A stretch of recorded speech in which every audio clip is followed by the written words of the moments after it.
안녕하십니까. 소이캔TV입니다. 지난주에 이어서 이제 공인중개사 동차 합격 부동산 개론 중에 금융론을 이제 좀 설명을 드릴 차례인데, 지난 시간 이제 투자론을 했었죠. 그리고 이제 금융론인데, 금융론까지 하시면 아마 부동산학 개론의 8분 응선은 넘으신 거예요. 그리고 금융론까지 이렇게 오시면서 사이사이에 계속 그 계산 문제들이 좀 섞어서 나오는데, 충분히 푸실 수 있는 계산 문제들이 나오기 때문에 막 성급하게 포기하지 마시고, 그렇다고 뭐 또 너무 막 달려들지 마시고, 문제를 일단 40번까지 다 푸시고, 그럼 내가 좀 계산 시간이 남았다, 계산 문제 어느 정도 내가 연습이 좀 돼 있다, 그러면 이제 좀 도전을 해보시는 거 나쁘지 않아요. 그래서 고득점을 넘으시면, 이 부동산학계로 고득점을 만들어 놓으시면 민법에 대해서 좀 숨통이 트이거든요. 네, 그렇기 때문에 1차는 스무스하게 가실 수 있기 때문에, 이걸 부동산학 개론을 고득점으로 전략적인 과목으로 삼으실 것도 나쁘진 않을 것 같아요. 그래서 보시면 여기까지 왔죠. 그래서 오늘 이 정도 나오는데, 금융론까지 좀 짱짱하게 해놓으시면 괜찮아요. 이렇게 짱짱하게. 그리고 여기랑 여기는 어렵진 않아요. 여기는 약간 좀 단순 암기식이기 때문에 계산 문제가 나오지 않아요. 여기 그냥 암기하시면 돼요. 그래서 여기서 한 3문제 더 맞춰가시고, 여기서 이제 이론적인 거 나오거든요. 뭐 여기도 계산 문제 있긴 한데, 그렇게 가시면 고득점 갈 수 있어요. 그러니까 여기가 짱짱하게. 지난 시간 힘들었죠, 투자론. 여기도 좀. 근데 그렇기 때문에 오늘까지만, 오늘 시간 금융론까지만 좀 하시면 굉장히 좋을 것 같고, 그리고 금융론, 투자론도 그렇고, 금융론은 저도 다시 보는데, 부동산 관련돼서 내가 관심이 있다, 부동산을 내가 투자를 하고 싶다, 부동산에 지금 여러 가지 기사들 나오잖아요. 그걸 좀 관심 있게 보고 싶다, 그런 분들은 이거 꼭 보셔야 돼요. 여기 나오는 용어들이라든지 규제라든지, 여기도 그렇고, 그런 거 꼭 보셔야 돼요. 요거. 여기 솔직히 4개가 다 그렇긴 한데, 특히 여기. 이거 주택시장, 특히 이거 주택금융. 이거는. 그리고 여러분들이 실제로 이제 막 그 전셋집 구하고 뭐 할 때도 다 관련되는 용어들이에요. 다. 그리고 요즘 그런 뭐 프로젝트 파이낸싱 이런 말 계속 나오죠. MBS가 보고. 그래서 어느 정도 부동산의 흐름이라든지 그런 기사라든지 그런 것들 좀 파악을 하시려면, 이런 정도 용어 정도는 알아두시면 나쁘지 않을 것 같아요. 실제적으로 또 좀 도움이 될 수 있는 부분이 있기 때문에, 꼭 수험을 떠나서, 수험을 떠나가지고, 상식선에서도 좀 알아주시면 좋을 것 같습니다. 그래서 한 3개에서 5문제 정도 나오는데, 많이 나올 때면 5문제까지 나올 수도 있어요. 그렇기 때문에 여기도 좀 촘촘하게 해주시면 좋을 것 같습니다. 갈게요. 너무 제가 컨디션이 안 좋은 상황에서 썼는데, 그래서 일단 부동산 금융이다라고 하면, 부동산이 뭐죠? 땅 위에 건물을 짓는 거예요. 땅과 건물을 부동산이라 그래요. 움직이지 않는 동산이죠. 돈이 많이 든단 말이에요. 그걸 금융이라고 그러죠. 파이낸싱, 펀드레이징, 그거와 관련해서 이렇게 구분을 하는 거예요. 제가 표시를 안 했는데, 요렇게 구분을 하시면 좋아요. 소비 쪽, 부동산 시장에 수요와 공급이 있죠. 수요와 공급. 수요는 뭐죠? 집을 사려는 매수자, 전세 세입자, 월세로 이용하는 사람, 이런 사람들이에요. 이런 사람들도 집에 전세금을 마련하고 집을 사려면 돈이 필요한 거잖아요. 그걸 소비금융, 수요자 측. 그러면 유효 수요, 실제로 집을 살 수 있는 능력이 있는 수요를 말해요. 유효 수요가. 여기서 중요한 거, 이 예를 외워주셔야 돼요. 주택담보대출, 모기지론. 이거 많이 끼고 있죠? 왜냐면 여러분들이 평생 소비하는 재화 중에 가장 비싼 게 뭐예요? 집이에요. 이거를 현금으로 척척 내는 사람들 쉽지 않을 거예요. 이거 거의 99%의 사람들이 이거를 안 끼고 살 수가 없어요. 설령 성금이 있다고 하더라도 요거를 잘 이용하시면 좋을 것 같아요. 주택 모기지, 주택담보대출. 이게 소비금융에 관련되고, 이거를 규제를 어떻게 하느냐에 따라 어떻게 되죠? 유효 수요가 달라지고 부동산 시장의 집값이 오르고 내려가는 거죠. 되게 중요한 거예요, 이거. 주택담보대출. 이거 뭐죠? 변동금리. 대매 변동금리 올랐다.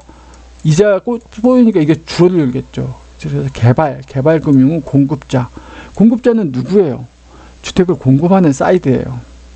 프로젝트 파이낸싱, 이거 지금 문제 많죠. 집을 지어냈단 말이에요. 집을 지어서 공급을 했어요. 근데 그게 안 팔리고 있는 거예요. 어마어마한 대규모의 아파트들을 지었단 말이에요. 이걸 분양을 때려서 돈을 받아야 되는데 지금 경기가 안 좋으니까 안 들어가고 있는 거예요. 갭 투자가 됐던 전세사가 됐고 이거 뻥뻥 비고 있죠. 자, 근데 이걸 지으면서 프로젝트 파이낸싱에서 돈 땡겼죠. 이 돈이 세입자가 들어와서 그 돈 융통해서 돈을 갚아야 되는데 돈을 못 갚고 있는 거예요. 지금 대표적인 게 어디죠? 신세계. 신세계뿐만 아니고 대기업들도 다 그래요. 건설사들. 이 돈을 못 받고 있는 거예요. 이걸 냅다 지었는데 이걸. 예. 프로젝트 파이낸싱. 그래서 요 예를 기억해 주세요. 이거 말이 어려운데 그렇게 프로젝트가 이거라는 게 일시적인 단기적인 과제라는 뜻인데 특정 아파트 단지를 짓잖아요. 이걸 프로젝트라고 하는 거예요. 그걸 하기 위해서 돈을 땡겼다. 이 특정 예를 들어서 무슨 무슨 어디 동네 무슨 뭐 몇 단지야.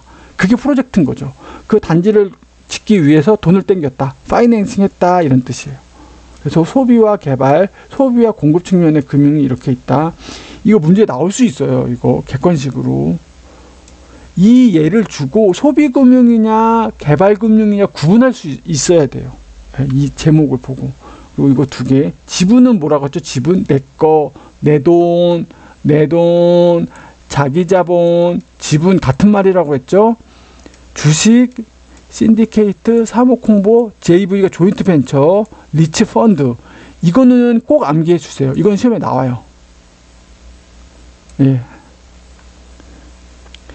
이게 좀 암기 코드가 있는데 좀 알으려면 신사공 조립펀 공모는 없네요. 조인트 벤처 리펀 요거 외워주시면 돼요. 신사고 조립펀은 뭐다? 지분금융이다. 요거 나올 수 있어요. 자주 나와요.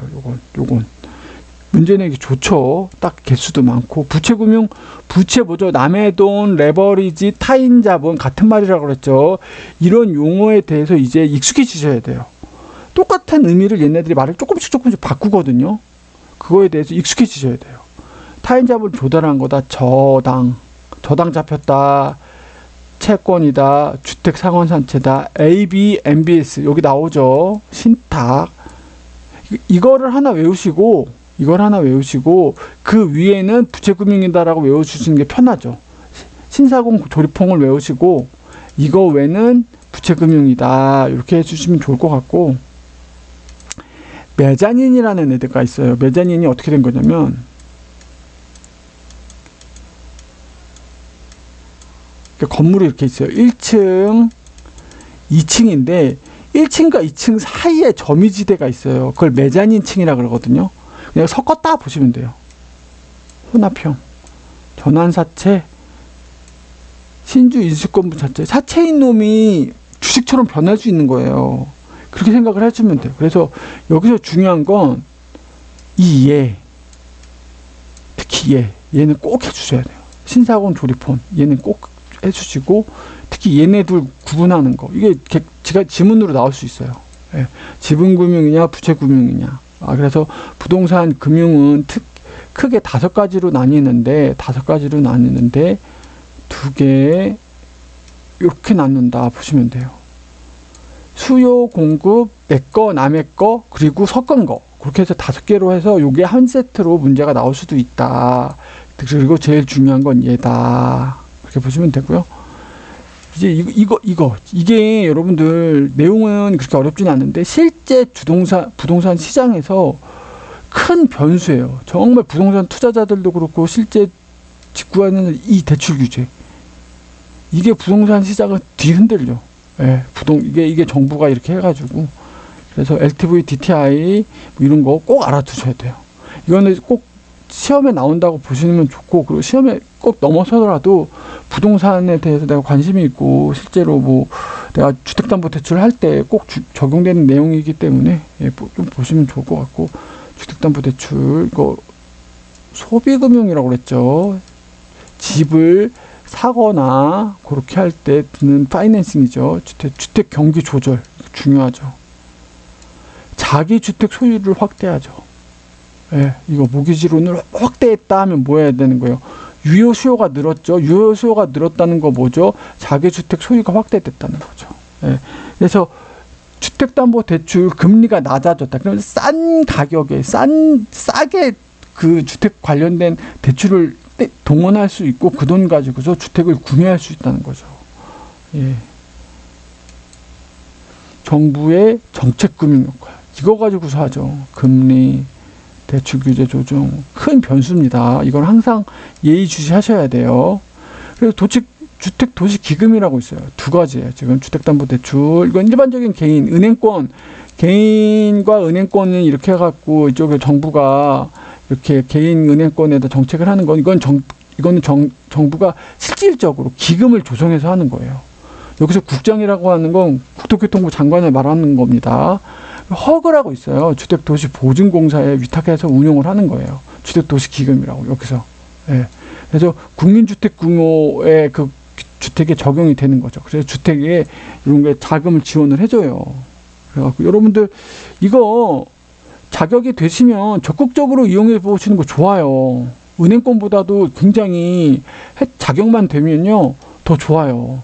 예, 굉장히 좀 알아보세요. 이거 꼭 해보시고 LTV 담보 여기서 말이 조금씩 다른데 앞에서 투자론 하고도 할 때도 LTV 나왔었죠.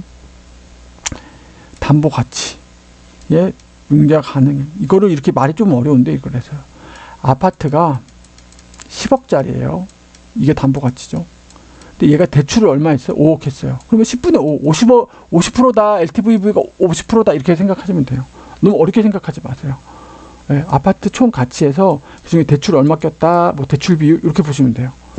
근데 요 용어들은 아셔야 돼요. 왜 시험 문제에서 요 용어로 나올 수가 있어요. 예. 이 L이 여기 들어가 있죠. 이 L의 가치가 총 가치가 이거라는 거예요. 얘가 10억짜리다. 근데 융자 가능한 게 5억이다. 이렇게. DTI는 총 부채 상환 비율 이거 말도 외워 주셔야 돼요. 요 말 담보 인정 요 말도 그대로 외워 주셔야 돼요. 요대로 용어가 나오기 때문에 차입자의 소득 그러니까 소득이 밑에 들어가는 거예요.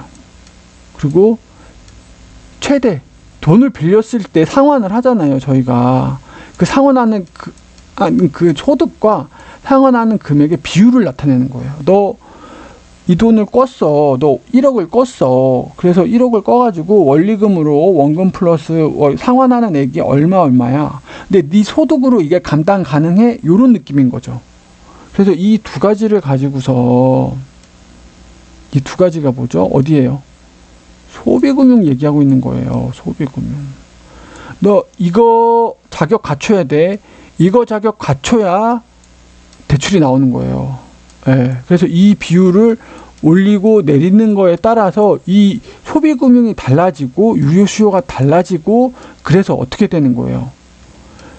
주택 경기를 조절하는 거예요. 키죠, 키.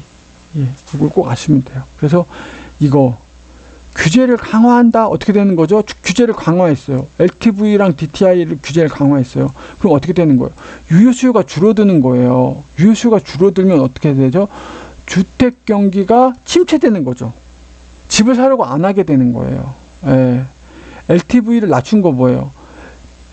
융자 가능액을 줄여주는 거예요. 너 얘가 10억짜리에 LTV 50%?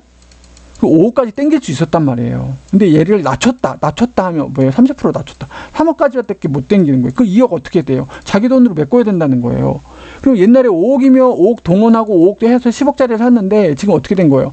3억하고 7억은 내 돈으로 넣어야 되는 거. 2억을 더 메꿔야 되는 거죠. 그러니까 그만큼 집을 사기가 어려워지는 거죠. 예. 이 DTI도 그렇죠. 제가 1억 벌어요. 제가 그렇다는 게 아니고. 이렇게 근데 그 중에 이제 5천이었어요. 5천 DTI 비율이. 예. 너 1억인데 5천까지 상환액을 하면은 오케이야. 근데 이걸 낮췄어. 3천으로. 예. 그러면 이 최대 상환액을 낮춰준 거죠. 예. 그럼 주택 수요가 줄고 위험은 줄죠 대신에. 상환의 위험이 줄어드는 거죠. 하지만 규제를 약화할 때 LTV 올려주고 DTI를 올려주고 주택 수요가 늘어날 수 있다. 그래서 요거는 중요합니다. 이거 중요해요. 그렇게 해가지고 최대 상환액을 이렇게 늘려주고, 이 최대 상환액이라는 게 LTV가 돈을 많이 땡긴다는 거잖아요. 그러면 돈을 많이 땡겼으면 상환액도 커지잖아요. 그 얘기예요. 그러니까 같이 간다고 보시면 돼요. 너 집 살 때 더 많은 돈을 땡길 수 있어. 그게 50%. 이걸 줄였다는 건 덜 땡겨야 된다. 이렇게 되는 거예요. 그래서 최대 상환액도 이거는 소득 관점인 거죠. 예. 그러면 너 얼마까지는 최대 상환액이 네 월급에 네 총 소득의 50%까지는 상환액 오케이. 아니야, 너 이제 30%로 줄였어. 그럼 어떻게 돼요? 대출을 줄여야 되는 거예요. 이게 두 개가. 이래서 이게 두 개가 같이 가는 거예요. 같이. 근데 얘가 좀 더 규제가 빡센 거예요. 얘가. 예, 소득으로 들어가는 거기 때문에. 예, 소득으로. 예, 이게 수요자죠. 수요자 입장에서는 이게 더 체감이 돼요. 이게 더 빡세요. 더 숨이 막히는 정책이에요. 이게. 예. 그래서 DSR도 있죠. 총부채 상환 비율, 총부채 원리금 상환 비율입니다. 연간 원리금, 원리금이 뭐라죠? 원금 플러스 이자예요. 이건 뒤에서 계속 나와요. 부동산 금융론에서 이 원리금 있죠. 저당상수, 원리금, 요 개념은 굉장히 중요하니까 요번에 확실하게 이해를 하시고 가셔야 돼요. 그렇죠. 연간 차입자 소득. 그러니까 DTI랑 DSR이랑 비슷해요. 비슷한데 모든 금융부채 상환액이요. 제일 빡세요. 얘가 제일 빡세요. 얘가 DSR이. 근데 이거 더 들어간 게 있죠. 요번에 새로 나온 거 스트레스. 스트레스 진짜 나 누가 이름을 누가 이렇게 했는데 진짜 스트레스 받아요. 진짜. 야, 그거는 스트레스 DSR이 공인중개사 시험에 나올지는 모르겠어요. 근데 나오진 않을 것 같은데 그건 나중에 이제 시사라든지 부동산 이슈할 때 PIR 지수랑 같이 이렇게 할 때 다루는 걸로 하고, 일단은 시험에 나오는 수험 위주로는 요 정도, 요 개념 세 가지. 예. 요거 올리고 내리고에 따라서 규제가 강해지냐 안 해지냐 그거 좀 구별하실 수 있으면 좋고, 그리고 부채 감당률 이거 거꾸로 되면 안 돼요. 여러분, 순영업소득의 부채 서비스액. 자, 부채 서비스액이란 용어가 나왔어요. 지난 시간에 했었죠. 부채 서비스액 뭐예요? 저게 부채를 끌어다 쓰면서 발생한 비용이라는 거예요. 예. 이렇게 해서 같이 요 용어까지도 익숙해 주셔야 돼요. 예. 융자액, 상환액, 요거, 잠시만요. 요건 중요해요. 이거 꼭 외워주셔야 돼요. 이거 부동산 금융론에서 계산 문제가 나오거든요. 보통 두 가지. 원금 균등 상환, 원리금 균등 상환. 이제 뒤에서 한번 할 건데, 거기서 이제 중요해요. 이거는 진짜 중요해요. 예. 융자액. 여기 융자액이 무슨 뜻이에요? 이거랑 같은 뜻이에요. 부채 서비스액이랑. 그렇게 보시면 돼요. 예. 죄송해요. 부채 서비스액이 상환액이랑 얘랑 같은 뜻이에요. 거의. 헷갈리네요. 저도. 융자액은 빌린 돈을 어떻게 주냐냐. 부채 서비스 상환액을 저당상수로 나눠준다. 죄송해요. 혼란을 드려서. 상환액인데. 그리고 여기서 제일 중요하죠. 고정금리냐 변동금리. 여기서 뭐가 중요하냐면 얘가 중요해요. 예. 그래서 고정금리는 약속된 이자율이라는 거예요. 예. 약속된, 이게 변동하지 않는다는 거죠. 그리고 얘는 실질 이자율에 이렇게 해서 계약을 그렇게 하는 거예요. 내가 너 1억 꺼주면서 이자율 10%로 땅땅땅 하자. 세상 특별 계약을 변경하지 않는 한 우리는 10%로 하는 거야. 이렇게 하는 거죠. 근데 얘가 좋은 게 이게 정해져 있다 보니까 이자율이라는 건 시장의 자금 상황에 따라 이자율이 변동이 되거든요. 그래서 금리가 하락했다라는 건 뭐예요? 약정 이자율. 얘는 고정이라고 그랬죠. 픽스. 시장 유동률이 금리 하락 떨어진 거죠. 그러면 돈을 꾼 입장에서는 어떻게 하고 싶어요? 약정 이자율 10%로 냈단 말이에요. 1억을 꾸면서. 1억에 10%를 계속 내야 됐어요. 근데 시장 이자율이 5%예요. 그럼 어떻게 되겠어요? 이자를 내고 싶지 않겠죠. 그럼 어디서 딴 데에서 5% 주고 꺼와서 이걸 갚고 싶겠죠. 그리고 얘한테 5% 주면 되잖아요. 그럼 5%의 이자 차익에 대한 손해를 덜 볼 수 있는 거잖아요. 그런 유인이 있다는 거예요. 차입자는 조기 상환의 유인이 있는 거죠. 근데 조기 상환을 하게 버리면 대출자는 어떻게 되는 거예요? 위험이 있는 거죠. 예. 자, 이제 올랐어요. 10%인데 지금 시장 이자율이 15%예요. 약속을 10%로 했어. 얘는 다행이다. 남들은 지금 15% 해가지고 난 10%네, 5% 지금 세이빙하고 있네, 이렇게 안심을 한단 말이에요. 기존 대출. 근데 은행이 빌려줬던 애, 우리 10% 벌려줬는데 지금 빌려주면 15% 받을 수 있는데, 그렇죠. 이 부담을 느낀다는 거예요. 인플레이션 위험이 있다는 거예요. 은행이 전부 부담하게 돼요, 이거를. 예. 근데 보통 인플레이션은 항상 일어나게 돼 있죠. 예. 인플레이션이 오른 만큼 금리도 올려서 받아야 되는 게 맞는 거예요. 그래야 화폐 가치가 떨어지지 않아요. 자, 좀 길어질 수 있는데 1년 전에 10% 이자랑 지금 10% 이자랑 같아요? 다르죠. 왜? 그 사이에 물가가 4% 올랐어요. 그럼 이자율이 이게 얼마예요? 6%예요. 근데 약정을 이때 했단 말이에요. 얘는 3년 동안. 얘는 계속 10% 낼 거란 말이에요. 그럼 이 4% 물가 상승률 누가 손해보는 거예요? 은행이 보는 거예요. 6%로. 이걸 조정할 수 없다는 거예요. 약정을 그렇게 했으니까. 약속을 했으니까. 근데 변동이에요. 1년 전에 10%하고 지금 4% 올랐죠. 야, 안 돼. 지금 물가 4% 올랐어. 10%, 4% 올릴 수 있다는 거예요. 그래서 은행권들이 고정금리를 싫어해요. 웬만큼. 아니면 고정금리를 진짜 높게 하든지. 물가 상승률 오르고 계속 다 시뮬레이션 해가지고. 그래서 차입자 입장에서는 고정금리가 되게 유리해요. 물론 이것도 보긴 해야 돼요. 너무 높은 고정금리는 그렇죠. 안 좋긴 한데, 예, 그리고 변동금리는 일정 주기로 이자율을 변동시킬 수 있다. 그래서 인플레이션이 올라가거나 시장률 변동분에 대해서 연동시켜서 변동시킬 수가 있는 거예요. 그래서 시장의 위험, 여기서 시장의 위험을 차입자에게 전가시킨다는 거죠. 전가라는 천이 귀착, 세금의 전가 이런 거 다 배웠죠. 이 개념. 실질적으로 누가 부담하는지 누구한테 떠미는 거예요. 떠미는 거. 예. 기존 금리, 이거 여기서 중요합니다. 코픽스. 코픽스라는 건 상식적으로도 좀 알아두세요. 코픽스가 뭐냐면 자금 조달 비용 지수라고 이걸 매년 발표를 해요. 1년마다. 이게 뭐냐면 은행과 기관, 그러니까 은행이 기관이죠. 기관과 개인 사이의 그 대출 금리 그런 것뿐만이 아니고 은행과 은행, 뭐 한국은행과 은행 간에도 그 자금을 서로 이렇게 융통하고 할 때 금리가 필요하단 말이에요. 그거를 매년 일정 기간 동안 정해서 발표를 해요. 그래서 그걸가 기준금리가 되는 거죠. 그리고 이제 은행이 그 은행 간에 이제 기관 간에 그렇게 이걸 기본적으로 이걸 기본 세팅 디폴트 기준금리로 삼고 이걸 이제 개인이 와서 계약을 하잖아요. 나 주택담보팀 출할 거야. 그러면 얘의 신용도라든지 얘의 직업이라든지 그렇죠. 이런 걸 보고 여기다 플러스 알파를 하는 거예요. 그러니까 이렇게 해서 A라는 사람, B라는 사람 다 다르죠? 예. 근데 이 기본은 코픽스를 보고 한단 말이에요. 근데 여기서 중요한 거. 코픽스가 변동을 해요. 뭘로 변동하죠? 시장 변화에 따라서 변동하는 거예요.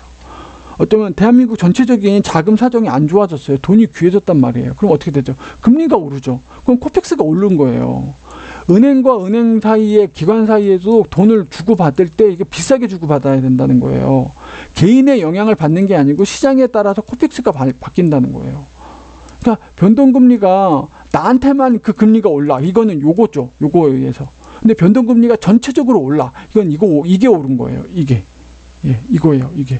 지금 뭐 미국 연방준비은행이 뭐 이렇게 금리를 뭐 올려가지고, 연준이 올렸어? 야, 그러면 대규모 외화자본이 빠져나가는 걸 방지하기 위해서 우리도 그런 금리를 올려야겠네. 이런 식의 변화는 코픽스를 올릴 수 있다는 거죠. 라고 대출자 선호. 대출자라는 게 보통 은행이죠. 은행은 변동금리를 좋아해요. 왜? 이것 때문이죠. 차입자에게 전가. 이것 때문이에요. 그래서 보통 초기 금리가 고정금리보다 좀 낮긴 해요. 왜? 어차피 얘네는 이슈가 있으면 올리면 되거든요. 올려갖고 얘네한테 넘기면 돼요. 그리고 조정 주기가 짧을수록 좋죠. 짧을수록 누구한테 좋다는 거예요? 대출자한테 좋다는 거예요. 차입자 위험들. 지금 여러분들이 부동산 금융론에 대한 금융의 구본과 대출 규제, 금리 얘기를 했어요. 이거는요, 진짜 상식 중에 상식이에요. 예. 그래서 요걸 공부를 잘 해놓으시면 여러분들이 뭐 부동산 기사뿐만이 아니라 경제 기사를 들으실 때도 이렇게 그 기사의 흐름과 맥락을 따라가실 수 있어요. 그래서 요 부분은 이 금리 얘기 있죠. 금리 얘기, 요 규제 얘기는 진짜 상식적으로, 상식선에서도 꼭 잘 파악을 해주시면 좋을 것 같아요. 저도 요번에 다시 보면서 좀 본 거 있고, 저당 상환이라고 그러죠. 저당이 뭐라고 했죠? 남의 돈, 내가 꾼 돈이라고 했죠. 꾼 돈. 남의 돈이라고 보다 꾼 돈. 빌린 돈을 갚는다. 이렇게 생각하시면 돼요. 말이 어려운데 그렇게 생각하시면 돼요. 아, 빌린 돈을 갚는다. 저당, 융자, 대출금. 다 비슷비슷한 말이에요. 예. 이게 대한 원리금, 원금 플러스 이자 상환하고 납입한다. 납입, 돈을 낸다. 이렇게 보는 거. 그걸 뭐라고? 총체적으로 저당 상환이란 말로 한다는 거예요. 자, 보세요. 원리금, 원금 플러스 이자죠. 이게 뭐예요? 부채 서비스액이죠. 여기서 나왔죠. 부채 감당률 할 때 여기 나왔죠. 저당 지불액이라고 나왔죠. 원금 플러스 이자. 이게 네 개가 싹 다 같은 말이에요. 이거를 말을 조금씩 바꿔서 나와요. 이걸 다른 놈이라고 생각하시면 안 돼요. 이거를 이렇게 딱 한번 부러뜨리고 가세요. 예. 그러면 편해요. 자, 그러면 여러분들 근데 지금 그런 분들이 계실지 모르겠는데 여러분들 꼭 원리금이랑요 이자액은요 엄연히 다른 거예요. 절대 헷갈리시면 안 돼요. 원리금은요 원금 플러스 이자인 거예요. 이자는 뭐예요? 원금 플러스 금리한 게 이자란 말이에요. 예? 잔금, 그죠? 죄송해요. 잔금 플러스 금리. 이거를 여러분들 지금 정의 있죠? 꼭 정확하게 짚고 가세요. 나중에 헷갈려요. 진짜. 어디 가서 이렇게 표현하면 그런데 어디 가서 무식하다는 소리 안 들으시려면 이거 정확하게 구별하셔야 돼요. 이거 정확하게. 야, 원리금이야, 이자야. 잔금 곱하기 금리한 게 이자고 원금에다가 이자 더한 게 원리금이야. 그거는 이렇게대로 얘기를 해. 야, 저당은 뭐야? 융자는 뭐고? 지분은 뭐고? 이런 말들 다 이런 용어에 대해서 익숙해지셔야 돼요. 이게 금융을 잘하고 투자를 잘하는 거예요. 아, 죄송해요. 또 열을 내고 있네요. 그리고 여기서 자, 뭐라 했죠? 내가 꾼 돈을 상환할 때 어떻게 갚죠? 1억을 꽂고 10%예요. 그러면 이게 원금이죠. 1억을 갚아야 되는 거고 1억을 갈 때 꽁으로 빌려줘요? 아니에요. 10%의 비용을 지불한다고 그랬죠. 이게 이자라고 그랬죠. 10% 1,000만 원이에요. 그럼 얼마에 갚아야 돼요? 1억 1,000을 갚아야 되죠. 1억 1,000이라는 돈을 갚을 때 갚는 방법이 여러 가지가 있는데 이거예요. 원금을 균등하게 갚는 거예요. 원금은 얘예요. 10년에 갚으면 얼마씩 갚는 거예요? 1,000만 원씩 원금을 균등하게 갚는다는 거예요. 이자는요, 이자는 줄겠죠. 왜? 원금을 갚아가니까. 이자 뭔데? 잔금이니까. 원금을 1,000만 원씩 갚아요. 그럼 잔금이 9천, 8천, 7천 들어가죠. 그러면 여기다 이자율을 10% 곱해주는 거예요. 그거 이렇게 한다는 거죠. 그러니까 원금은 똑같아요. 원금 1,000만 원으로 일정해요. 이자요. 이자가 처음에 900, 800 이렇게 줄겠죠. 이런 식으로 간다는 거예요. 이게 원금 균등. 원리금은 뭐라고 그랬죠? 원리금, 그러니까 이게 중요해요. 지금 원리금이 뭐라고 그랬죠? 원금 플러스 이자라고 그랬죠. 두 개로 돼 있죠. 원금 플러스 이자. 이걸 고정적으로 낸다는 거예요. 10%. 자, 근데 이 안에 어떻게 되죠? 이자는 계속 줄게 돼 있어요. 왜? 잔금이니까. 이자는 줄고 원금 이렇게. 그림을 제가 못 그렸네요. 그러니까 원금을 조금씩 더 늘려가는 거예요. 이자는 줄고. 그래서 토탈 합의 원리금을 균등하게 내는 거예요. 이게 금융론에서 계산 문제로 나올 수가 있어요. 예, 이게 그림으로까지 나올지는 모르겠어요. 그림으로 나올지 모르겠는데, 그리고 점증식도 있고요. 원리금 체증식, 원금 체증식, 요런 말들을 익숙해지셔야 돼요. 자, 원금을 균등하게 내죠. 이자는 잔금 곱하기 금리래죠. 원금을 계속 시간이 지날수록 원금을 계속 갚았으니까 잔금은 줄어들죠. 잔금을 줄어드는 이자도 어떻게 줄어들죠. 어떻게 되죠? 원리금이 체감하는 거죠. 원리금이 뭐예요? 원금 플러스 이자잖아요. 원금은 픽스인데 이자는 계속 주니까 원리금은 체감한다는 거예요.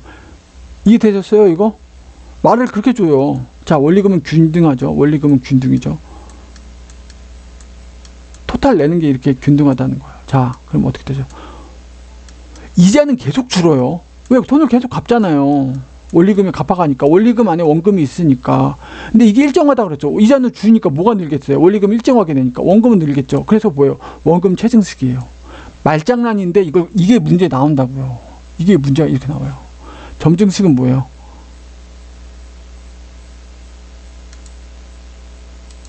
점증은 원리금이 계속 느는 거예요.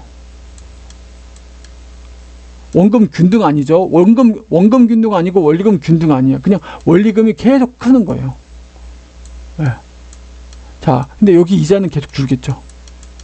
이 내부는 보기가 힘들어요. 근데 여기 이렇게 늘겠죠. 이 전체 이게 늘어난다는 거예요. 얘가 원리금 체증식이에요. 원리금 체감식. 요거에 따라 이런 말들을 매칭을 해주셔야 돼요. 네. 이해를 하고 보시면 그렇지가 되긴 하는데 헷갈릴 수 있어요. 그래서 보세요. 그래서 여기서 중요한 게 뭐예요? 원금, 원리금, 이자. 이 개념을 명확하게 머릿속에 안 넣었잖아요. 그럼 어떻게 돼요? 못 알아들어요. 이거 못 알아들어요. 이 개념이 머릿속에 개념이 명확하게 정의가 돼 있지 않잖아요. 이거 못 알아들어요. 이거 못 알아들어요. 네. 근데 여기서 문제가 반드시 한 문제 나와요. 네. 이 방식에 따라서 채무자가 부담하는 그 전체적인 부담감이 달라요. 그게 문제가 나오거든요. 그래서 원금 균등식으로 하면 원금이 쭉 이렇게 가고 이자가 점점 줄죠. 이렇게. 예. 이거 두 개 합친 걸 뭐라고 그러죠? 원리금이죠. 그래서 원리금 체감식이에요. 누적 이자 부담 작다. 이자 부담이 얘는 초반부터 세게 갚는 거예요. 그렇게 생각하시면 돼요. 초반부터 원금이 균등하잖아요. 초반부터 세게 갚는 거예요. 세게 갚으면 뭐죠? 이자를 덜 물겠다는 거예요. 이거를 싹 기억해 주셔야 돼요. 원금 균등. 능력이 되면 원금 균등이 좋은 거예요. 초반에 빨리 갚겠다. 쌈박하게 갚겠다. 그래서 내가 이자를 많이 낸다는 건 뭐예요? 은행 배불러 주게 한다는 거예요. 내가 필요해서 은행에 돈을 빌렸어. 하지만 내가 빨리 갚을 거야. 내가 빨리 갚을 거야. 이자 조금 내고 갚을 거야. 그게 뭐예요? 원금 균등 방식으로 하는 거예요. 네. 원금 체증식, 융자, 이거 또 보세요. 진짜 중요해요. 이거. 원리금을 구할 때 융자액이 뭐라죠? 내가 빌린 돈. 저당상수 문제에서 줘요. 이걸 두 개를 곱하면 뭐죠? 원리금이 나와요. 자, 그럼 융자액을 구하려면 이식 변환하죠. 원리금을 어떻게 돼요? 나누기 저당상수. 이게 자유롭게 돼야 돼요. 이거 반드시 한 문제 나와요. 이건 투자론에도 나오고 금융론에도 나오는 그 공식이에요. 네. 그래서 초 이자 부담 말 원금 부담. 이건 어떻게 돼요? 초기에는 이자 부담이 큰 거예요. 얘는. 근데 뒤로 갈수록 원금 부담이 커지죠. 왜? 뒤로 가면 잔금이 줄기 때문에 이자는 줄 수밖에 없어요. 근데 원리금은 고정적으로 낸다고 그랬죠? 고정적으로. 그 원금을 더 많이 갚겠다 이 얘기예요. 네. 요거를 기억해 주셔야 돼요. 원리금 균등 상환하게 되면 뭐가 좋냐 이렇게 묻는단 말이에요. 그럼 지문에서 저거를 골라내실 수 있어야 돼요. 초기에 이자 부담이 크지만 말기에는 원금 부담이 크다. 초기에 이자 부담은 원금 부담은 작다. 이런 식으로 말을 구분하실 수 있어야 돼요. 아, 원금 균등은 초기 그 누적 이자 부담률이 작다. 이게 왜냐면 소비금융이죠. 이게 소비금융과 이 은행과 소비금융의 핵심이죠. 얘가 부담을 얼마나 하냐를 측정하는 거예요. 이거 실제 이거 여러분들의 얘기이기도 한 거예요. 여러분들의 얘기이기도 한 거예요. 우리의 얘기이기도 한 거죠. 주택담보대출 관련해 갖고. 그래서 시험 문제에 자주 나오는 거예요. 왜? 우리 생활과 밀접하니까. 네. 근데 보통 이걸 많이 하는 것 같아요. 이걸 많이 너무 막 머리 아프니까. 예. 그래서 초기 상환은 줄이고 말기의 상환을 높이는 거예요. 왜?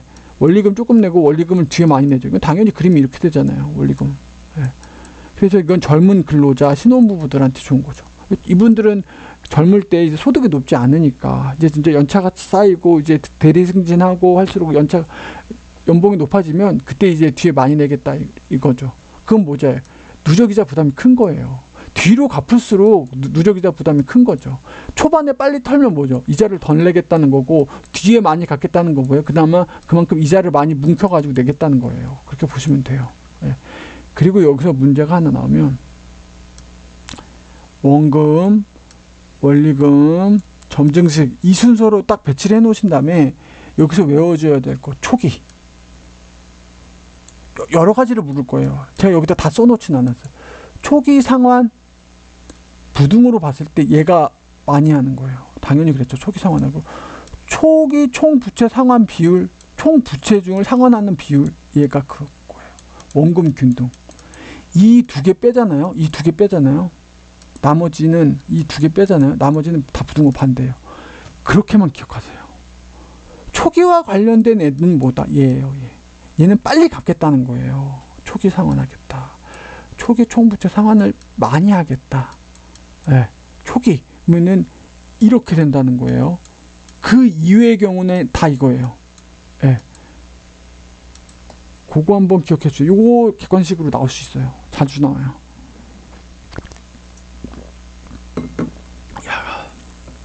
그리고 주택담보 노후연금이죠. 이게 역저당, 모기지론, 그죠? 집을 살 때 담보대출 받는 거, 이걸 역저당이라는 거예요. 어떻게 되는 거예요?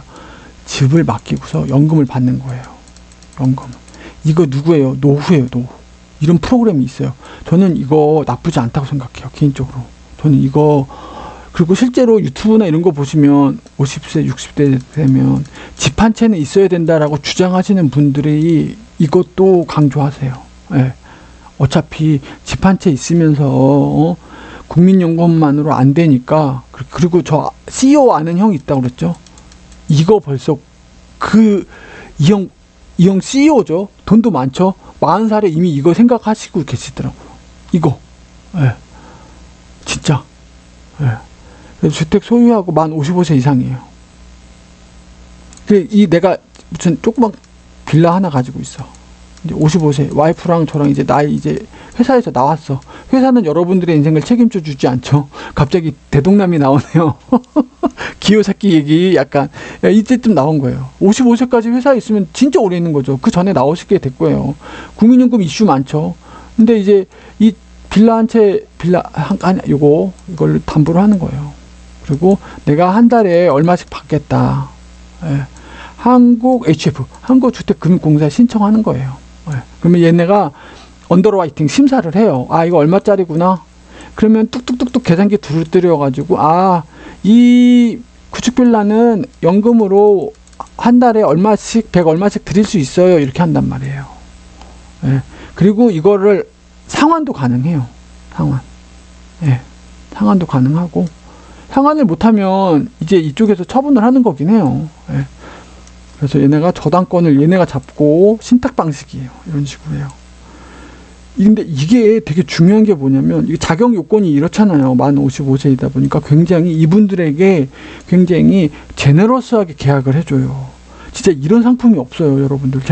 저는 여기에 실제로 제가 해본 건 아닌데, 여기 관계자도 아니고, 근데 이거는 제가 공인중개사 들을 때 그 강사님도 그렇고 되게 추천해 주신 거예요. 저도 이거는. 왜냐면 55세잖아요. 그래서 약간 사회보장적 성격으로 나온 프로그램이기 때문에 조건이 좋아요. 예, 그래서 주택, 노인복지주택, 이거죠. 적용이 이거예요. 오피스텔은 업무용 안 돼요. 주택용만 되고, 상가주택은 상가인데 주택의 비율이 2분의 1 이상인 주택. 이건 적용 조건이에요. 공시가격 이하도 가능한 거예요. 공시가격 이하도. 예. 보세요. 여기서 이슈가 뭐냐면 이거예요. 주택 처분 가격이 대출 잔액보다 크잖아요. 잉여분을 줘요. 예. 그러니까 제가 대출을 받았어요. 대출을 이게 주택담보대출 해가지고 예를 들어 1억 받았어요. 근데 이제 이렇게 해가 처분을 했단 말이에요. 얘 HF가 2억 나왔어요.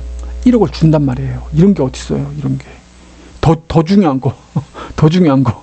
제가 3억 땡겼단 말이에요. 근데 얘를 처분하니까 1억 5천 나왔어. 1억 5천 비잖아요. 미천구. 이거 장난 아니죠. 이거 미청구. 이런 데가 어디 있어요? 어느 금융기관이 이걸 미청구해요. 이걸 미청구한다니까요. 이걸 미청구해요. 물론 이 심사하는 언더라이팅 하는 시점에서 이 대출을 줄 때 다 시뮬레이션 해보고 감정평가 해보겠죠. 그래도 조건상에 처분 가격이 대출 잔액보다 작아도 이걸 미청구할 수 있다는 게 이게 어디예요. 그리고 잉여분은요, 여러분 이거 남았잖아요. 자식한테 상속도 가능해요. 대단하죠. 이거 대단한 거예요. 3억인데 주택 처분 가격이 3억이에요. 제가 1.5억 대출한 거 갚아서 1.5억 있죠. 이거 제가 그거 유류분이고 제가 이제 제 아이한테 상속이 돼요. 제가 죽었으면. 아니면은 사실상 혼인관계에 있는 그분한테 상속이 가능해요. 진짜 그래요. 이게 공적인 제도이기 때문에 이 55세 이상 노인들 노후를 보장해주기 위한 사회보장적 성격인 거예요. 이거 굉장히 저는 그래서 이게 어느 제도나 명함은 있을 거예요. 플러스 마이너스는 있는데 이거 꼭 알아두시면 좋을 것 같아요. 이거 진짜. 예. 이거 꼭. 그래서 조그만 집 한 채라도 있어야 된다는 게 그래서 저는 좀 그렇게 생각을 하고 있습니다. 예. 저는 근데 이게 만병통치할 게 아니고 제 개인적인 생각이에요. 개인적인 생각. 공부를 하다 보니까 되게 괜찮다. 이런 제도가 많이 생겼으면 좋겠다. 워낙 국민연금 시끌시끌하고 하니까 그렇기도 해요. 근데 결국 이것도 집 있는 사람에 한해서 적용되는 거라서 예. 또 계속 진행하겠습니다.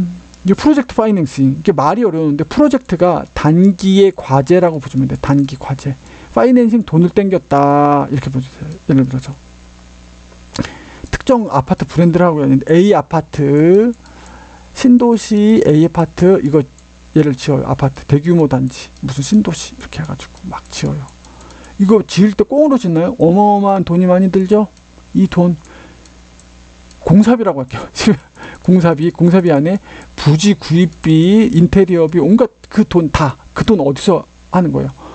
그 돈을 땡기는 걸 뭐라 프로젝트 파이낸싱이라고 하는 거예요. 말이 저렇게 뭔가 폼나게 하는 거지 그렇게 어렵지 않아요. 예. 여기 나오죠. 대규모 부동산 공사를 위한 자금 조달. 이게 그렇게 이해하시면 돼요. 저기 지금 공사하고 있네. 프로젝트 파이낸싱 하네. 이렇게 얘기하면 뭔가 있어 보이죠. 근데 그렇게 생각하실 필요 없어요. 공사할 때 돈 드니까 돈 땡기는 거 이렇게 생각하시면 돼요. 요즘 이슈긴 해요. 이거 지금 건축 경기가 안 좋고 순살 터지고 나서 지금 사람들이 새 아파트 주택 구매에 대한 수요가 꽁꽁 얼어붙었죠. 그러니까 이거 지금 건물들은 다 지어놨는데 돈을 못 받는 거예요. 근데 돈은 이미 나갔죠, 이게. 이 구조를 보시면 좀 편해요. 예. 그래서 프로젝트 회사를 하나 차려요.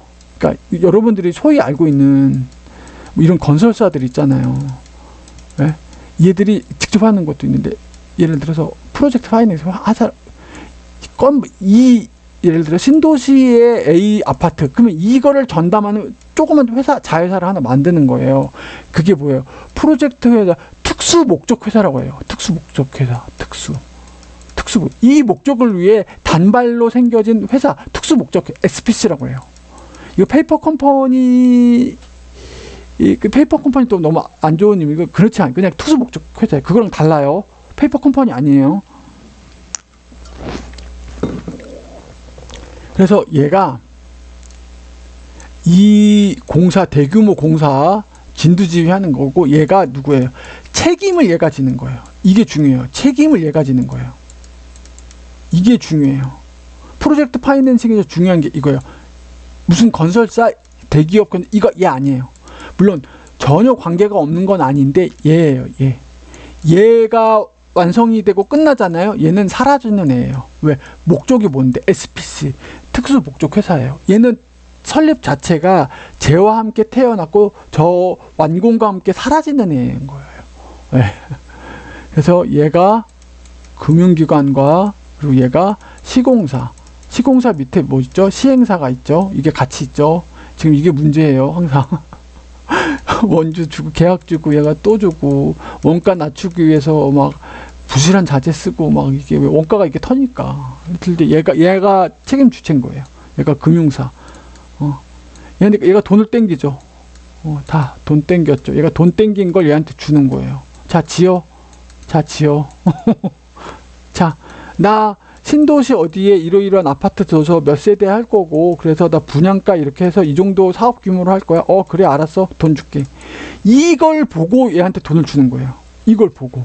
근데 우리가 수험이잖아요. 시험은 이게 맞는데 이 뒷배가 없으면 현실적으로 그렇지 않을까요?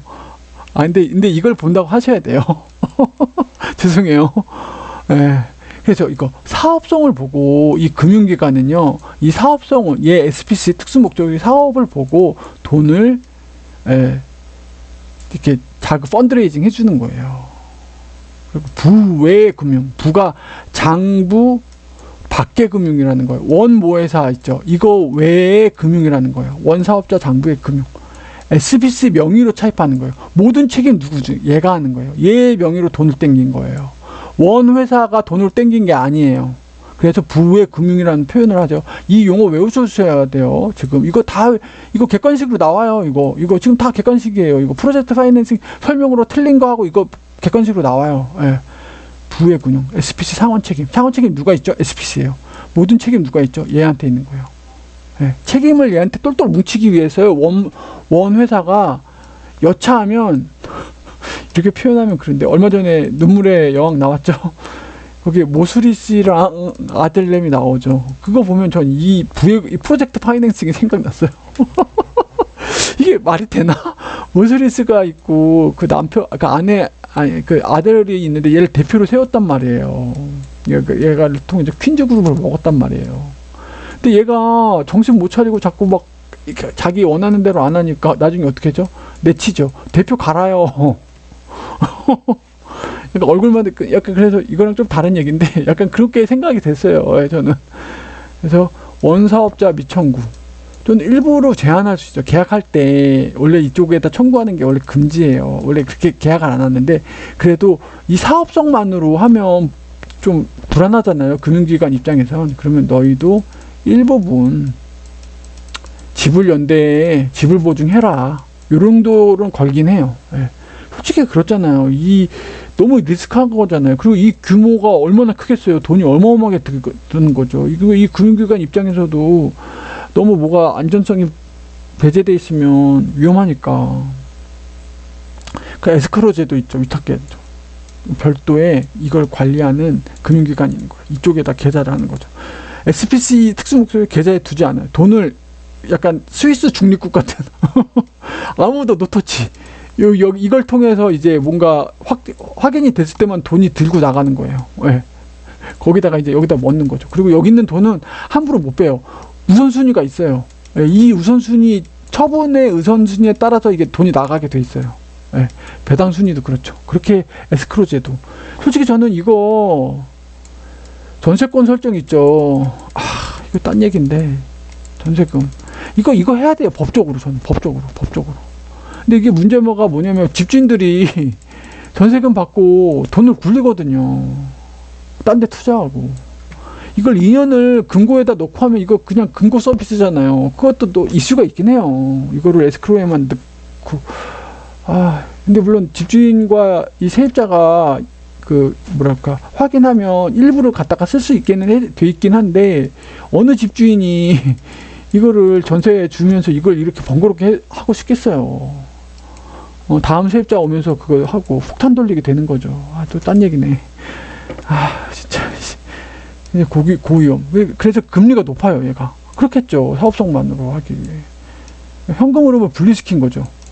이 사업주와 이거랑 현금 흐름을 에스크로로 해서 손을 못 대게 해놓는 거예요. 네. 근데 법인세 감면 혜택, 요런 게 있다. 지금 이런 내용들 있잖아요, 여러분들.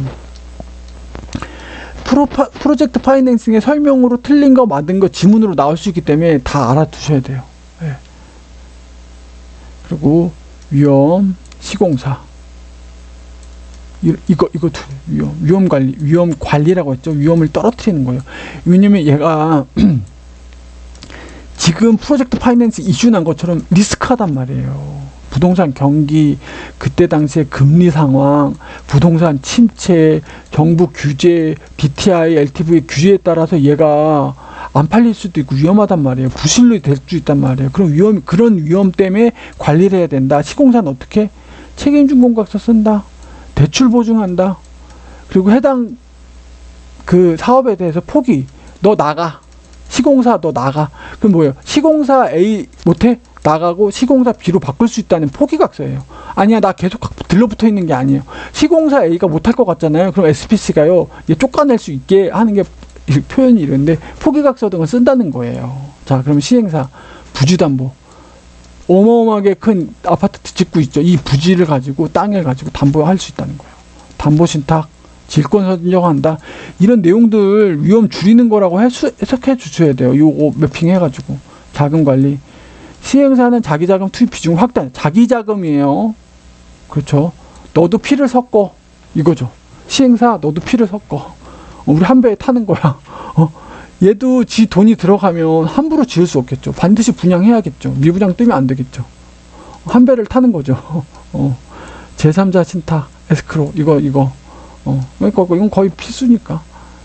최우순위 이익배부. 시행사가 아까 얘기했죠. 에스크로 들어가고 돈 들어가 있는데 시행사가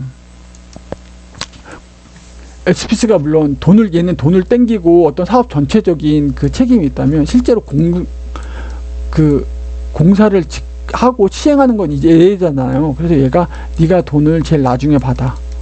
앞에서 가져가고 그러면 어떻게 되겠어요? 얘는 돈을 제일 나중에 받는 애니까 반드시 이익이 나게끔 일을 해야겠죠. 그래야 본인 몫이 떨어지니까. 예. 이걸 부실하게 하면 본인 몫이 줄어드니까. 그래서 너 책임 소재를 명확하게 한다. 책임 소재를 같이 하게 한다. 그래서 요거 위험을 줄이는 거, 요것도 같이 프로젝트 파이낸싱에서 중요한 포인트예요. 위험 관리, 요것도 좀 기억을 해주시면 좋을 것 같고.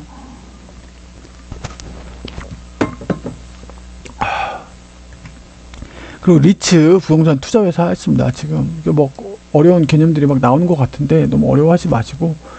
그러니까 금융위원회에서 자료 제출하고 보고를 명할 수 있다. 요게 중요한 내용은 아닌데 지문으로 나올 수도 있어요. 그래서 그냥 이렇게 알아두시면 되고. 부동산 투자회사예요. 솔직히 그 대기업 중에서도 리테일러들 있죠. 리테일러들 신세계, 롯데 뭐 이렇게 약간 상권, 그러니까 SPC도 그렇죠. 막 그 던킨앤도 요런 애들 보면 그 계열사 중에 부동산 투자회사들이 있어요.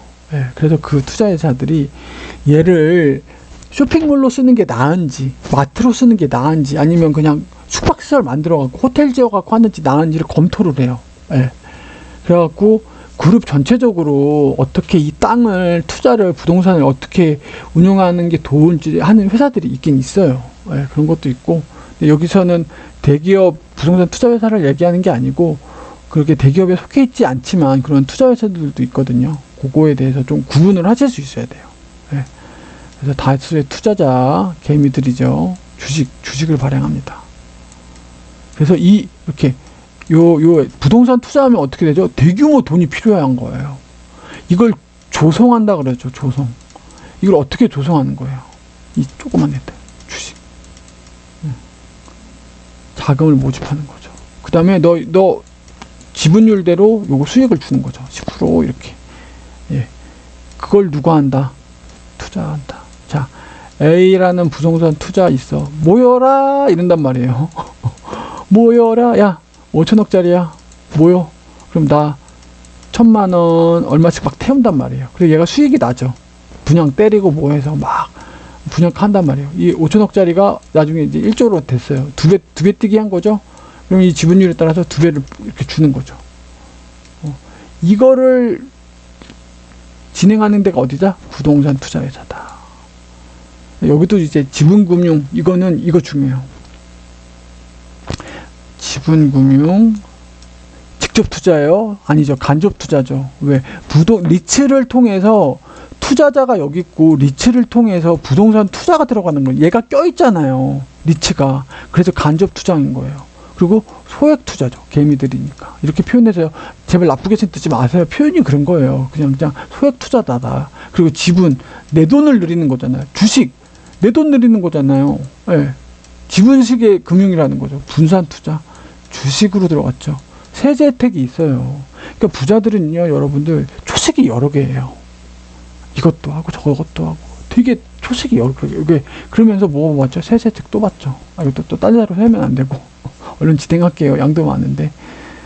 그래서 부동산 투자회사가 여러 개로 나뉘어요. 크게 세 개로 나뉘고요.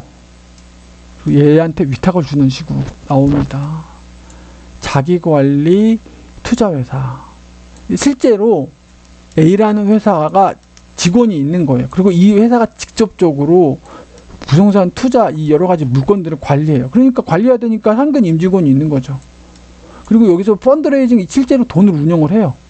네, 직접 주식회 그 있잖아요. 여의도 증권가에 있는 그 증권사 같은 애들인 거예요. 예, 막 직접 투자하고 그걸 자기 관리라는 거죠.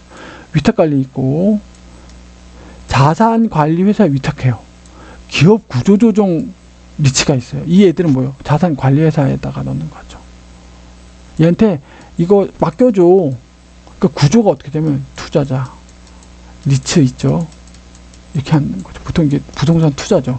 이게 간접적으로 이게 뭐예요? 자기 관리고, 자 투자자 리츠 자산 관리 회사 부동산 이게 하나 떠 있는 거죠. 이게 2번 3번이라는 거예요. 이거를 뭐한 위탁. 얘네는 부동산 투자를 운용하나요? 얘는 안 해요. 왜? 위탁을 얘가 하는 거지 위탁을 하는 거예요. 이걸 모으고. 예. 그 얘네는 왜 직접 모으면 안 하냐? 얘네 얼굴만 이렇게 표현하면 그런데 얘네가 모으는 거예요. 얘네가 조성하는 거죠. 그리고 위탁하는 거죠. 전문 이런 애들이 이런 자산 위탁회사가 여러 개가 있어요. 예. 그리고 상법을 적용하고 발기설립. 근데 여기서 중요한 게 회사가 지금 리츠 투자 회사잖아요. 회사가 되면 설립이 필요해요. 설립하기엔 최저 자본금이 있거든요.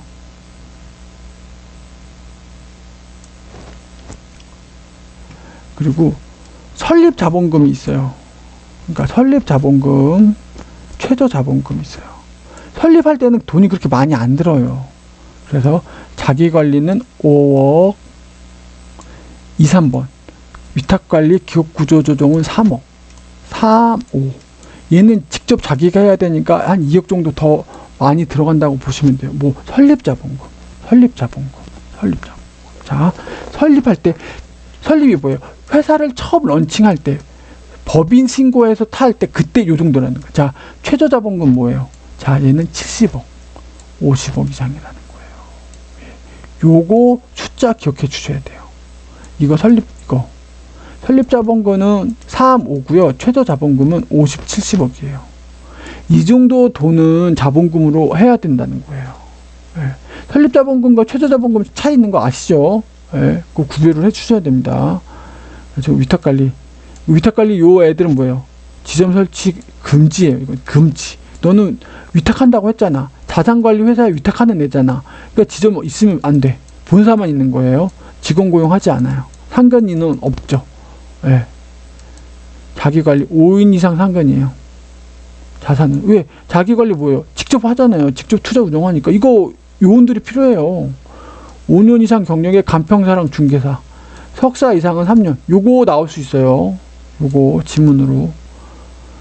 자기관리 리츠 회사에서 상근 임원의 그 자격 경력 요거 나올 수 있어요. 예. 그리고 자산관리 회사 요거죠. 자산관리 회사에 위탁 받는 애들 국장의 인가가 필요하다. 자기 자본 70억 이상. 여기도 70억이죠. 자기 자본. 그러니까 얘랑 좀 비슷해요. 어찌 보면 거의 같다고 볼 수도 있는데 자산은 5년 이상. 그리고 여기 2배 초과 불가하다. 자기 자본 2배 초과 불가하다는 거예요. 차입과 사채가. 그러니까 이 투자회사에 약간 재무 안전성을 좀 높게 유지를 해요. 그래서 최저 자본금이라든지 그런 것들을 좀 숫자를 좀 기억을 해 주셔야 돼요. 네. 그리고 좀 말이 좀 어려운 게 하나 나오는데 자산 유동화 증권이 있고 요건 좀 지워야겠네. 좀 밑에 거랑 좀 헷갈려갖고 오늘 보시지 마시고 죄송해요. 미리 화이트로 지운다는 걸 제가 깜빡했네요. 조금 헷갈리실 수도 있는데, 이렇게 보시고 ABS, MBS 여기서 계산 문제가 나오진 않는데 계산 좀 개념들이 좀 많이 나오거든요. 그건 좀 기억을 해 주셔야 돼요. 특히 여기서 한 문제 나올 수 있어요. 근데 ABS, MBS를 묶어갖고 비교하면서 한 문제 나올 수 있고요. 얘를 단독으로 낼 수 있어요. 예. 여기서 ABS에서 A가 자산, 에셋이에요. 에셋. 자, 금융기관이 채권을 가지고 있어요. 이걸 덜렁덜렁 들고 있으니까 짜증이 나고 수익이 안 나는 거예요. 그거를 특수보쪽 회사에 팔아요. 야, 이거 좀 처분해줘. 10억, 예를 들어서 50억짜리야. 덩어리가 너무 커. 이거 어떻게 해야 될지 모르겠어. SPC한테 넘기죠. 그럼 얘는 투자자한테 이거를 50억짜리 쪼개요. 막 쪼개요. 야, 이거 좀 사가. 이거를 쪼개요. 막 50억짜리 쪼개요. 막 사가. 그럼 돈이 들어오죠. 이거를 얘가 받아다가 얘한테 주는 거예요. 자산을, 채권을 유동화, 현금, 증권했다. 자산, 유동화, 증권, ABS. 이 증권이 ABS예요. 예. 여기서 중요한 거. PF가 여기 뭐죠? 프로젝트 파이낸싱이에요. 프로젝트 파이낸싱은 ABS로 발행이 어렵다. 뭔 말이 하실 수도 있는데 기억해 주세요. 일단 ABS는 어렵다. ABCP, SPC에서 단기 발행 가능하다. 이건 제가 여기서 더 어떻게 설명을 해드릴 수가 없어요. 이게 프로젝트 파이낸싱과 ABS가 연동이 돼서 이건 쉽진 않구나. 근데 ABCF에서는 발행은 가능하다. 단기적으로. 이렇게 보시면 돼요. 중요한 건 M은 저당이라 하죠. 모기지입니다. 모기지. 자, 금융기관이 차입자, 저당을 가지고 있는 거예요. 자, 저도 깡통 전세에 아픈 추억이 있는데 담보, 저당을 갖고 있는 거예요. 얘가 A라는 건물에 대해서 그 건물주랑 금융기관이랑 계약을 해가지고 A라는 건물에 대해서 저당을 얘가 가지고 있어요. 예. 금융기관의 채권과 자산과 저당은 다른 거예요. 소유주가 누구예요? 소유주는 얘예요. 그 건물은 얘는 이제 저당권만 있는 거예요. 채권의 소유주는 누구예요? 금융기관이에요. 차이가 있습니다, 여러분. 그걸 구분하셔야 돼요. 예. 얘는 저당권이 있는 거예요. A라는 건물에 대해서 저당권이 있는 거예요. 저당권. 자, 나 저당 가진 거 있어. 예, 이렇게 됐죠. 매각을 했어요. 저당 가지고 이 저당권을 행사를 해서 매각을 했어요. 특수. 자, 처리 좀 해줘. 자, 비슷해요. 모기지를 쪼개서 투자자들 했죠. 현금이 들어오죠. 현금이 이렇게 들어오죠. 예. 자, 그러면 금융기관이 어떻게 되는 거죠? 현금이 들어왔으니까 유동성이 증가된 거죠. 자, 저당 대출에 대한 뭐예요? 이거 잘 보세요. 공급이 증가했어요. 이거 중요합니다. 주택의 수요가 증가하는 거예요. 주택의 수요가 증가되는 거예요. 이게 왜? 돈이 굴러가니까. 이 투자자들을, 이 MBS를 통해서, 자, 이 저당권이 어떻게 됐죠? 나중에 어떤 모습으로 들어왔어요? MBS를 통해서 뭐가 됐어요? 돈이 돼서 들어왔죠. 현금이 돼서 들어왔죠. 그래서 주택 수요가 증가시킬 수 있는 효과가 있는 거예요. 이게 중요해요. 이게. 그리고 투자자의 포트폴리오가 확대되는 거예요. 부자들은 포트폴리오 되게 다양하게 한다고 그랬죠. 돈이 되는 건 다 해요. 부자들은 돈이 되는 건 다 해요. 세금 혜택 받을 거 다 하고 초식이 여러 가지예요, 진짜. 예. 하나만 답이 있는 게 아니고. 그래서 MBS 관련해서 요거에 되게 중요해요. 요거를 꼭 중요해 주세요. MBS가 확대됨으로 해서 주택시장, 금융시장, 금융기관에 미치는 영향이 뭐냐. 돈이 늘어나는구나. 저당으로 담겨 있던 애가 돈이 돼서 들어오는구나. 그래서 저당 대출 공급이 되니까 수요가, 주택 수요가 늘 수 있는 거예요. 그런 거죠. 자, 건물주예요. 건물주. 신사동에 인사동 5천억 은행에다 저당 맡기죠. 이게 뭐예요? 1차 저당시장. 주택자금 대출한 거죠. 저당 수익률 5%. 이게 저당 수익률이라거든요. 나 이 건물 있는데 이거 맡길게. 저당 맡길게. 얼마죠? 5천억짜리인데 한 4천억 땡겨줘. 이 사람 4천억 들어가는 거죠? 저당 수익률 5%로 해가지고. 이게 일단 일반적으로 나오는 저당 시장이에요. 자, 이거 저당 줬죠. 얘는 지금 4천억을 얘한테 줬단 말이에요. 금융기관은. 이걸 덜렁덜렁 얘를 들고 있으면 어떻게 돼요? 수익화를 못 하잖아요. 그래서 누구한테 맡긴 거? SPC한테 맡긴 거죠. 이걸. 자, MBS 해줘. MBS 발행이 들어가죠. 저 5천억짜리 건물을 증권식으로 발행을 한 거죠. 왜? 투자자들한테. 그러면 저 돈이 쫙 몰려오죠. 왜? 얘 지금 4천억 나갔죠. 지금 돈이 몰려와가지고 어떻게 됐죠? 5천억 이상은 받을 거예요. 6천억. 자, 그럼 5천억짜리가 지금 거의 1조 이상으로 들어오는 거죠? 돈이 더 많아진 거죠? 그렇죠? 그런 식으로 효과를 한다는 거예요. 그래서 그게 저당 대출이 공급이 증가되고 주택 수요가 된다. 자, A라는 건물주가 이렇게 했어. 옆에 있던 건물주 B가 나도 저초식 쓸래. 나도 건물주야. 또 맡기죠. MBS 또 들어가죠. 돈 더 늘어가죠. 이런 식으로 된다는 거예요. 그게 주택 수요가 커진다는 거죠. 이게 2차 저당 시장. 2차 저당 시장 뭐 SPC. 여기죠. 여기서부터 여기 건물주랑 금융기관까지가 저당시장, 금융기관부터 투자자 여기게 MBS까지가 2차 저당시장. 근데 이게 성립이 되려면 요거 저당 수익률이 증권 수익률보다 커야 돼요.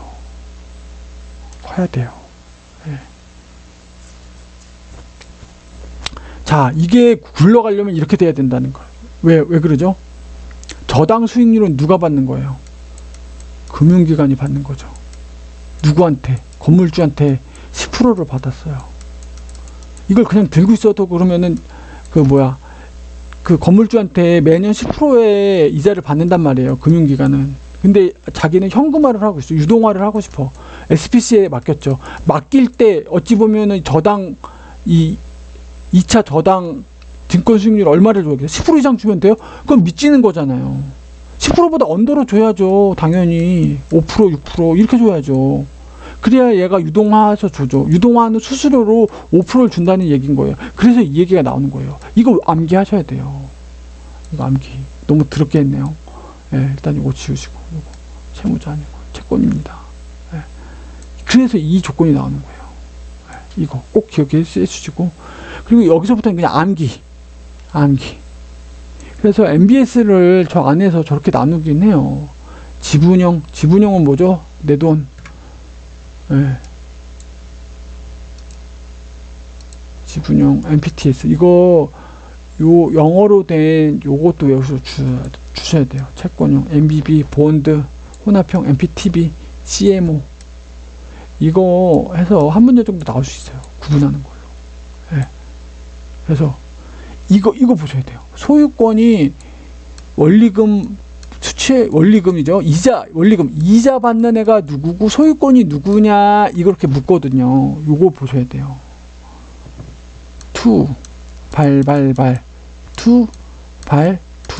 그래서 얘만 보시면 구분하실 수 있어야 돼요. MBB는 둘 다 발행자다. 이거를 이렇게 물을 수도 있고, 여러분 조심하시는데, 이거를 이렇게 물을 수도 있어요. 그리고 이걸 이렇게 물을 수도 있어요. 그리고 이걸 가로로 물을 수도 있어요. 그래서 이걸 싹 다 외워주셔야 돼요. 그래서, MPTS는 소유권이 투자자고, 원리금도 투자자가 받는다. 투구나. MBB는 발발이구나. MPTB는 발투구나.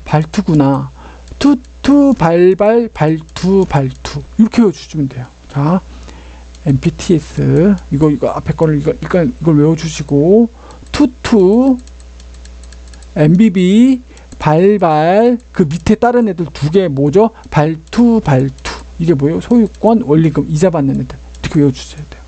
네. 그렇게 일단 외워주세요. 네. 아마 요게 시험 문제 나오면 이게 나올 확률이 높지 않을까 싶긴 해요. 네. 그래서 투자자가 저당권, 주식권 있고 조기 상환 위험, 채무 불이행 위험을 진다. MPTS는 투자자가 메인이 내죠. 콜방어 안 되고 초과 담보 없다. 이렇게 내용을 물을 수도 있어요. 요거까지도 이게 보셔야 돼요. 발행자, MBB는 발행자가 메인이죠. 얘는 투자자고, 저당권, 주치권, 조기상환 위험, 채무 위험 다 누가 진다? 발행자가 진다. 그리고 콜방어 가능하다. 콜방어가 뭐 하는 거야? 콜하면 상환해 줘야 되는 거야.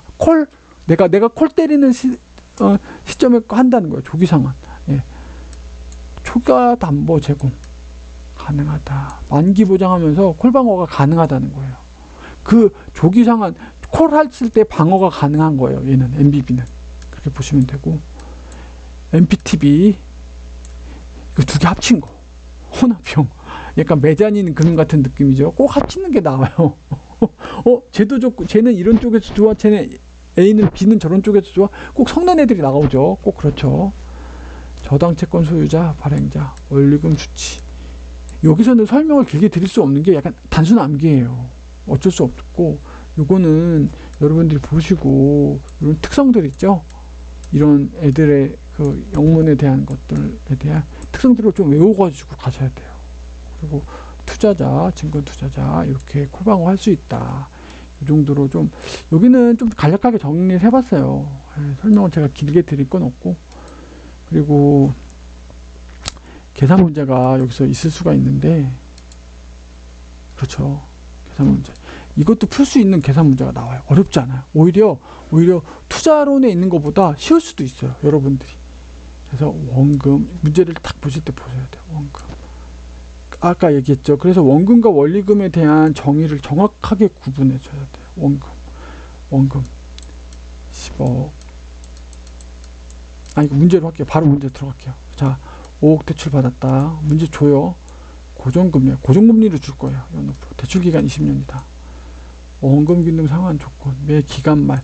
이걸 기초냐 기말에 따라 또 달라지거든요. 근데 기말로 할 거예요.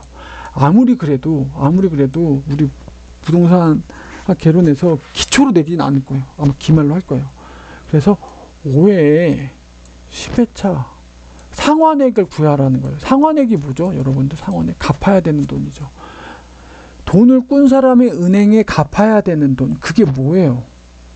원리금이죠. 원금 플러스 이자예요.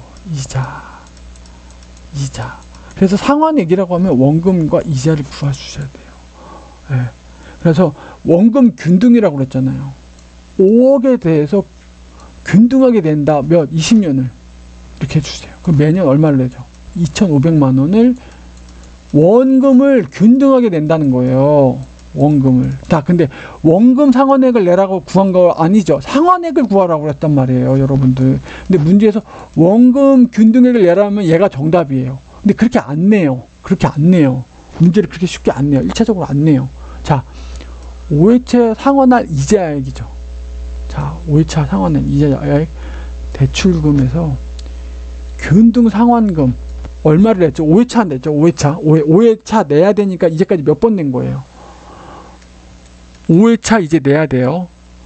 1, 2, 3, 4 원금 얼마 냈어요? 4번 냈죠. 5회차니까 한 번 뺀 거 4. 얼마 냈죠? 균등상환 얼마 냈죠? 2,500.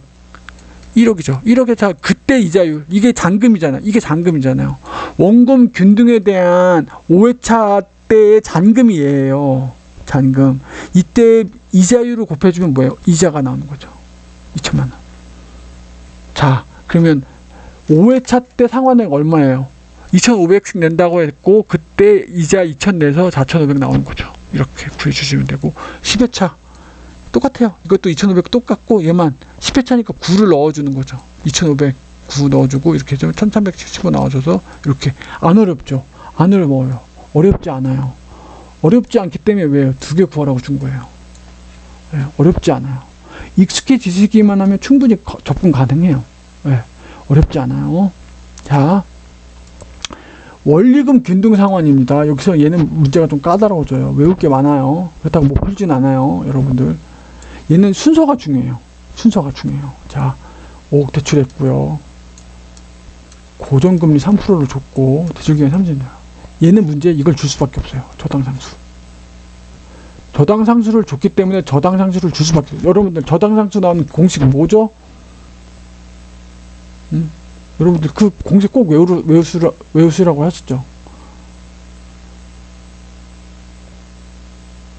이게 투자론에도 나오고 계속 나와요.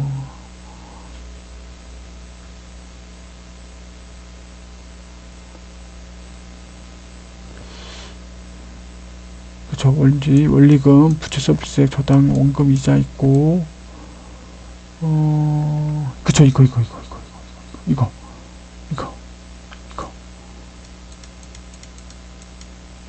상환액, 융자액이 뭐죠? 빌린 대출금 곱하기 저당 장수. 원리금, 원금, 융자액, 빌린 돈 곱하기 4. 이거죠. 이게 중요해요. 이걸 꼭 써주셔야 돼요. 자, 그럼 갈게요. 2회차 상환할 원금과 3회차 납부할 이자. 벌써 문제가 쉽지 않죠? 예. 자, 얘는 왜 2회차, 3회차를 줬을까요? 얘는요, 2회차를 구하려면 1회차를 구해야 돼요. 3회차를 구하려면 2회차를 구했어요. 그래서 순서가 뭐 10회차 구해라 이렇게 나올 수가 없어요. 죄송한데. 길어야 5회차예요. 5회차도 제가 봤을 때 힘들어요. 3회차 안으로 끊지 않을까 싶어요. 왜? 이걸 다 구해야 돼요. 1, 2, 3회차를. 자, 1번. 균등하게 상환 원리금을 구한다. 원리금 어떻게 구한다고 그랬죠? 원리금, 아까 그 저당상수, 원리금은 융자액 곱하기 뭐죠? 저당상수죠. 융자액 얼마죠? 5억이죠. 저당상수 얼마죠? 0.5죠. 그러면 2,500원, 원리금을 2,500원씩 매년 내는 거예요. 원리금 균등상환이죠. 원리금 균등상환 문제 나오면 이걸 줄 수밖에 없어요. 네, 그렇게 됐죠. 자, 이렇게 이걸 구했어요. 자, 1회차 원금은 뭐죠? 얘 얼마예요? 이 원리금이. 이게 2,500이죠. 얘가 2,500이에요. 이자 얼마예요? 대출금 곱하기 이게 원리금이죠. 대출금에다 이자율 곱한 게 이자잖아요. 자, 그럼 이게 대출금을 공통 인수니까 빼주면 이렇게 되는 거죠. 그러면 이게 되는 거죠. 이렇게. 이거 이해를 하셔야 돼요. 네. 자, 이게 원리금이, 잠시만요. 다시. 이게 원리금, 이게 이자예요.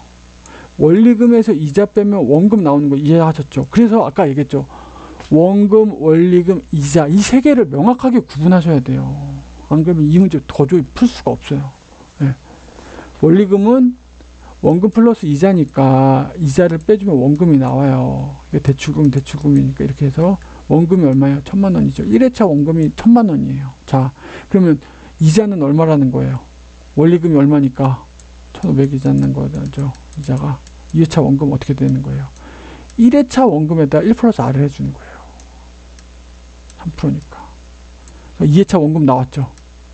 이게 나와진 거예요. 이게 나와진 거죠. 이렇게 되는 거죠. 이래서 이게 순차적으로 해주셔야 돼요, 얘는. 자, 그럼 3회차 납부할 이자 나오죠. 자, 3회차 납부할 이자 어떻게 되죠? 3회차 원리금에서 3회차 원금 빼죠. 원리금은 나와 있죠. 2,500만 원이죠. 2,500에서 얼마 빼야 되죠?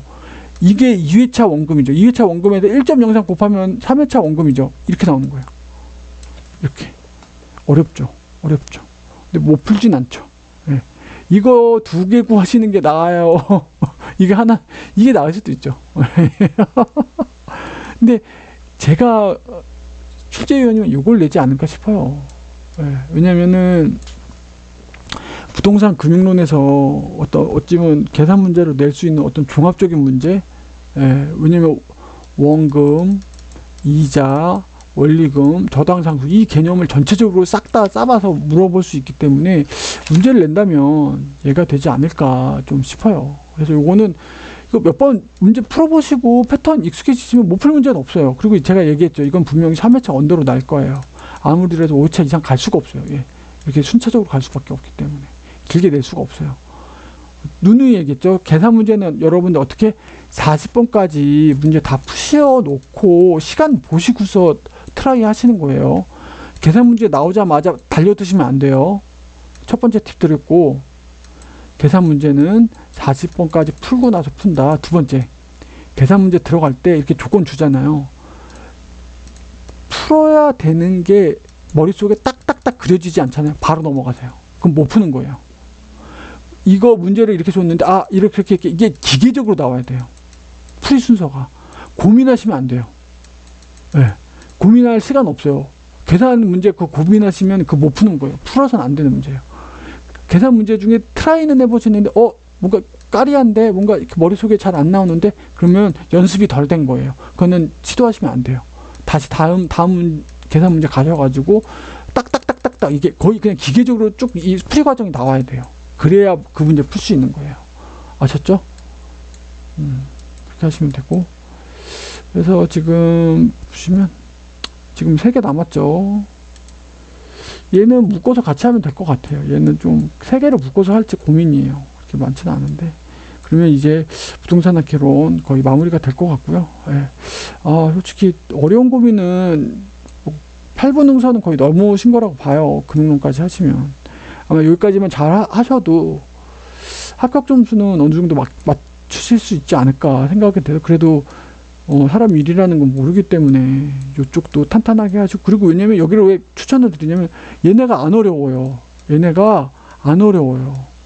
잘 외우시면 쉽게 풀 수 있기 때문에 포기하지 마세요. 여기 뒷부분에 있다고 해서 조금만 보시면 되기 때문에. 그 계산 문제에서 2.5점 맞나, 단순 암기에서 2.5점 맞나, 배점 똑같아요. 하나라도 더 맞추는 게 중요하기 때문에 쉽게 나오는 부분은 반드시 챙겨가세요. 예. 다음에는 요 3개를 분량을 좀 볼 건데, 이 3개를 묶어서 할 수 있을지 좀 보고 영상을 올리도록 하겠습니다. 예, 감사합니다.